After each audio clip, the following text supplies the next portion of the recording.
Are the tide finally turning on Manchester United? Are the waves coming in closer to the shore? Well, this is the episode where we're going to talk about regarding Manchester United and the team that seems to be gelling now together after playing 8 Premier League games and the Europa League, having poor results. But it seems to be like we are gelling at the moment. Ruud van Nistelrooy is planting his feet with the attacking forward line. We look more assured when we're going forward, and Rasmus Højlund, that's been missing in action, has been benefiting to Ruud van Nistelrooy. Same with Garnacho, same with Xerxes, same with Rashford, and same with all the attacking forward line. It's clear and obvious.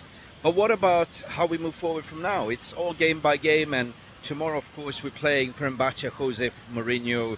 What do you expect? I do expect to see a team with a rotation. I do expect some youngsters to be given a chance. Left back situation, what we're going to talk about is we don't have a left back at the moment. Hence, Harry Amas would be a preferred option. But latest report today, breaking news as well, that Luke Shaw has been spotted training on grass for the first time in a long time. I mean, what is going on with Luke Shaw? Somebody called Missing Persons 911 and report. This guy is made of porcelain. This guy is pretty much played himself for the semi-finals with Gareth Southgate. But remember who's paying the salaries. Now he's featured, but we also see Tyrell Malacia. Nobody's really going on what's going on with Tyrell Malacia. So, what is going to be with the left-back situation? I certainly would say that we definitely will go on the January market with the guy that we sold from the academy. There is no smoke without fire. I believe that Alvaro Fernandez will be returning back to Man United. And I'm going to talk to you about that one, because that is the club kind of doing the smart thing. Instead of loaning him out, not being given the player any guarantees, because when you're loanly playing for a long club, they don't really want to play you. They prefer to play their own players. So yeah, Alvaro Fernandez had a loan spell, and that didn't work out. Went to Benfica, and we did a sell-on for £6 million, and now we have a very, very, very good lucrative deal to bring him back for £16.7 million, which is something that the club, I think, they will do. So keep your eyes on that one. Alvaro Fernandez has been doing great in the Champions League and with Benfica as well, developing as a player, and this is what I believe we can do. Because we don't have much money to go to spend on the market for a left back, and we need a left back, because I don't think we can sort of rely on Malacia to come back, or a Luke Shaw. So let me know in the comment section what you think as well. Regarding also Mason Mount, this is a player, in my opinion, which has been a flop so far. I mean, did we buy an injury pompadom on what's going on there? Like, last season he played like, what, 7-8 games? And we saw on the pitch, Matthias de Ligt, the warrior, the new signing, got a knee to his head. It was an MMA knee, like a Muay Thai knee. He still went and played like a warrior. The same situation happened with Mason Mount. Yeah, he got a cut here in the back and never been seen since then.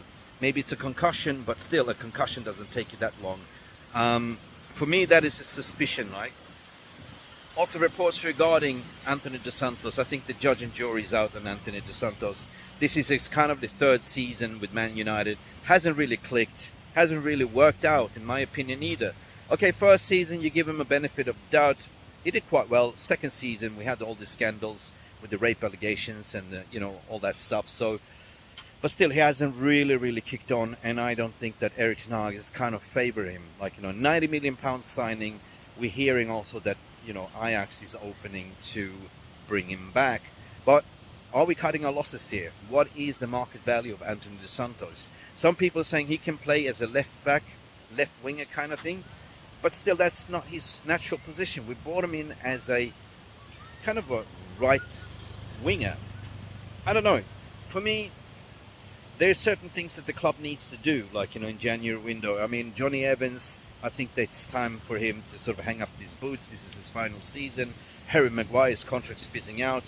Christian Eriksen, also contract fizzing out. But Christian Eriksen is doing a great job now in the midfield.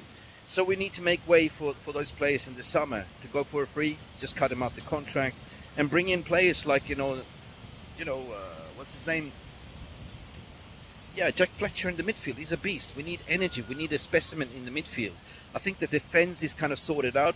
We've seen that Lenny Yoro is now on his return back, but I wouldn't rush Lenny Yoro. I hate to say it. Do not play Lenny Yoro now. Like, 6 games to the next international break and play him when he's ready in December as well. Regarding other opportunities, I think Seko Meno in the midfield, which is a defensive midfielder, is a very, very slightly chance that we see Seko Meno tomorrow against Fenerbahce on the bench. But other than that, I think that we need to stop playing Ugarte. We need to stop playing that 3-5-2 formation. I think that Xerxes needs a little bit time to be developed. I see some comments in the fan base community calling him a Dutch Weghorst, which is not fair.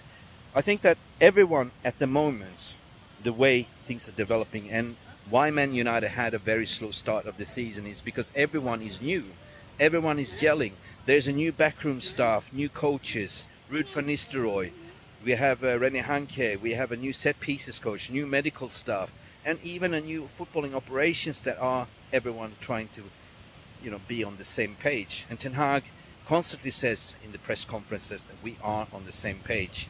Now, listen, as said, there's some positive changes happening with Man United. The way we won was the old bullish way Man United used to play under Sir Alex Ferguson. I just want to use this momentum, use that as a fuel, go into Jose Mourinho, because Jose is going to be very grumpy. He's going to be having his revenge against Man United. And then on the weekend, on Sunday, we play West Ham away.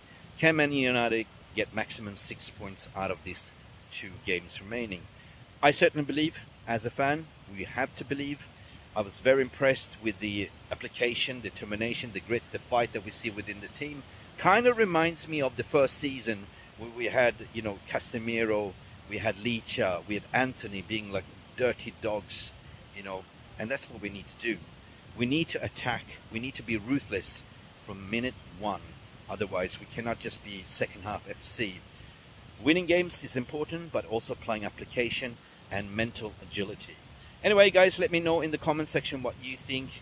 Do you think that we will see a potential Luke Shaw and Tyrone Malacia soon in the team? I don't think so. Do you think that we will go in the January market to get Alvaro Fernandez?